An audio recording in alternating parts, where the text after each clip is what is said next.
Hello, Heidi speaking. Yeah, absolutely. So, tell me a little bit about the cat. We were contacted by a member of the public who has been feeding these cats for a little while. There's a beautiful big fluffy ginger boy who appears to have a broken leg. With cases like that, we always step up because these are the cats that really do need the help. I'll get off at Micklin. I'll get off the phone and I'll just put in to go on to Camp Road and I'll work my way out from there.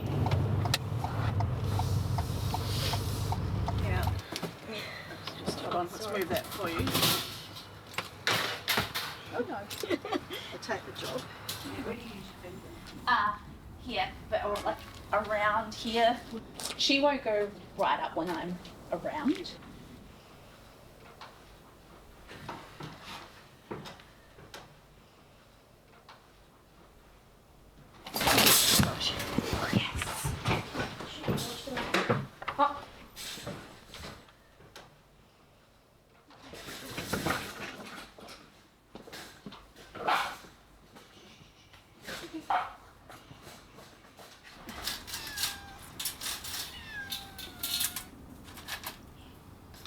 Boy. Yeah. That's probably the quickest one we've ever done.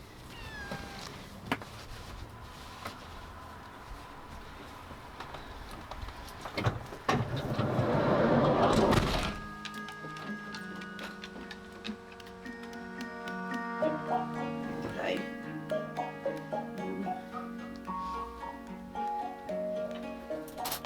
Hello, beautiful boy.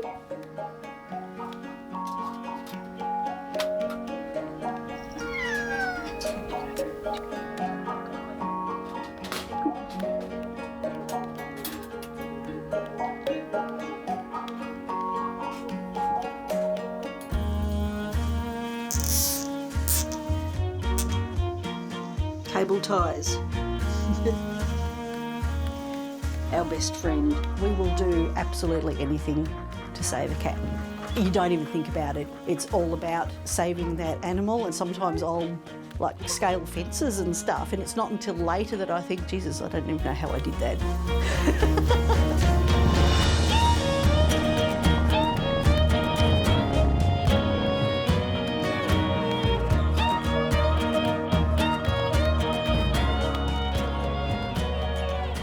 I'm Heidi. I'm part of the Heart and Soul Rescue team. My role is president of the committee, as well as foster carer coordinator, fundraiser, you list it, I do it. I currently have 15 cats in my care. It's a bit tough finding foster carers at the moment, so I have many more cats here than I usually have. Some are unwell, so getting them well again before they head off back to their foster carers, and others are just passing through and I'm waiting for foster carers to take them on. And I've also got a dog who gets along beautifully with all of the cats and kittens that come through here. Quick.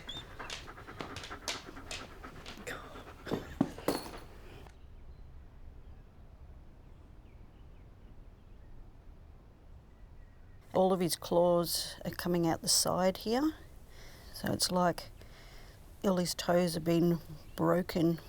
This section of his foot might have been broken. So he's obviously going to have to get it x-rayed.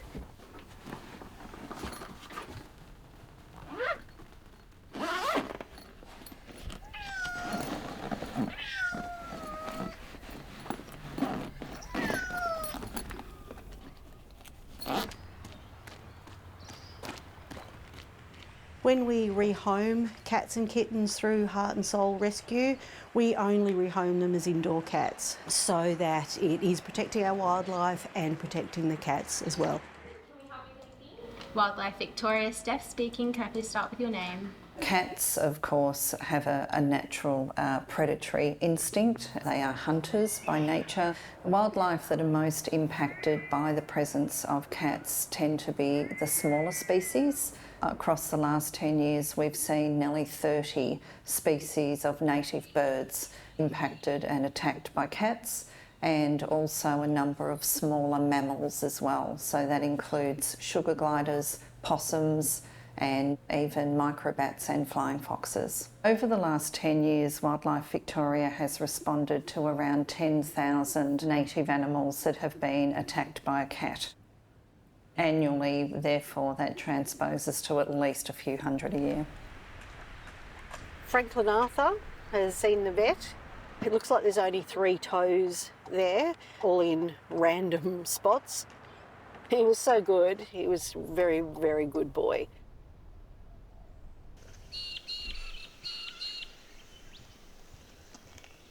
Unfortunately, every week we have animals that have been cat attacked. Every day we have someone or 2 or 3 that have been cat attacked.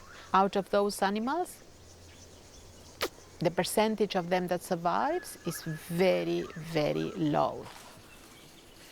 Cats kill 390 million Australian animals a year. We're not talking about feral cats, that is pets. And only a third of the pets in Australia are kept indoors. A cat will do what a cat is built to do. We can't teach cats not to hunt because that's what their instinct tells them to do. Bandage maintenance 101. Oh, do you want me to fix that? I'll take all of that off. I'll fix it for you later. 2 bandaged feet. The big one's the one that's had the operation. The little one is a fentanyl patch. That's for pain relief. There's a patch underneath on his foot, so that'll come off tomorrow. He's been such a good boy. He's been very patient. Haven't you been patient, boy? Yes. Good boy.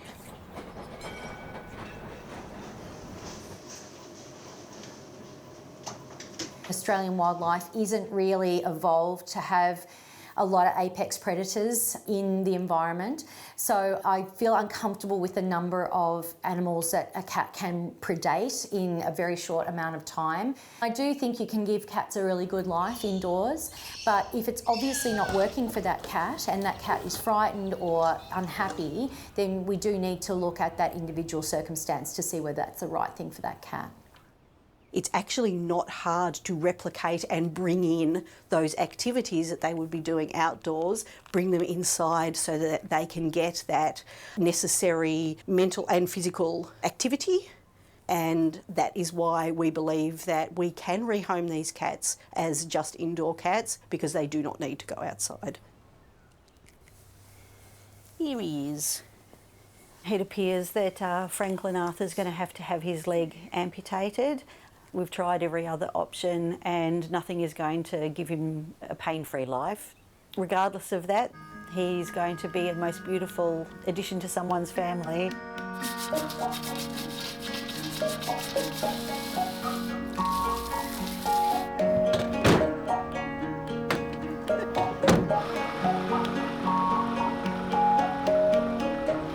It's going to be a long day. Things are pretty tough in the rescue world at the moment. It's really hard finding foster carers and adoptions are really slow. The Cat Lovers show gives us the opportunity to pick up some more foster carers and new supporters of our rescue. We love cats. We sometimes wish we were cats. There are so many cats out there that could use that rescuing and that saving. These groups are doing a wonderful thing. It's a tough job and somebody's got to do it. If you've got rescue cats, you can't find them homes, the best thing to do is put them to sleep. If If you find a stray cat or a wild cat that has obviously got something wrong with it, you go to the vet, it's going to cost you a fortune. The cat's not even yours. It's cheaper to spend the money to put it to sleep. There's a lot of people who don't agree with what we do and question the amount of money we spend on what they see as dirty street cats. As far as we're concerned, every animal has the right to a pain-free life and a good home, ultimately. We acknowledge that we can't do something about all of them, but we rest easy at night knowing that we do the very much that we can. Each and every one of those cats is not to blame for the problem. Behind each and every one is a human who has let them down. The solution is not to decimate them all and get rid of them. They deserve a chance to live a good life. That's where we step in. And like Spuddy here. Spuddy was born on the streets. Look at her. Can you hear her purring? Unfortunately, there are some circumstances where it may not necessarily be in the cat's best interest to continue with therapy. Whether or not the money is better spent on an individual animal versus spread out over several animals for more of a wellness preventative type of thing, obviously that's up to the individual organisation. There can be a dichotomy between where the money's spent. At the moment across Australia, different states have different legislation, and in fact different councils have different legislation about how we manage cats. What I'd really like to see is that every council and every state has legislation that requires responsible pet ownership. No matter what the pet that you have, you need to look after it, love it, and keep it on your property. Frankie's had his leg amputated. He's very happy. I think that he really appreciates it, that there's no pain there anymore. He seems really happy. He follows me everywhere, and he just seems much more lively and content. The fact that he's got 3 legs in some ways, sadly, actually makes him even more appealing, because people do like to help the ones that have obviously done it tough.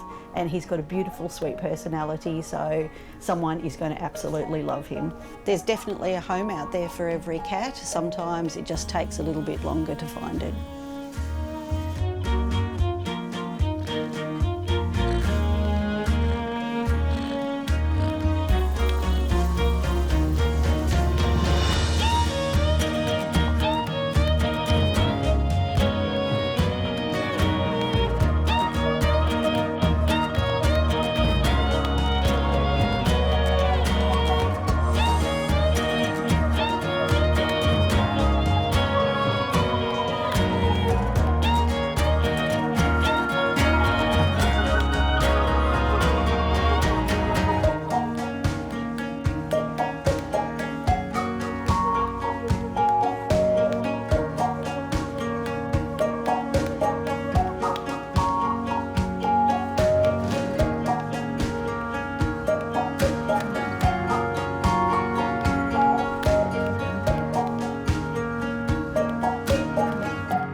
She's pooing.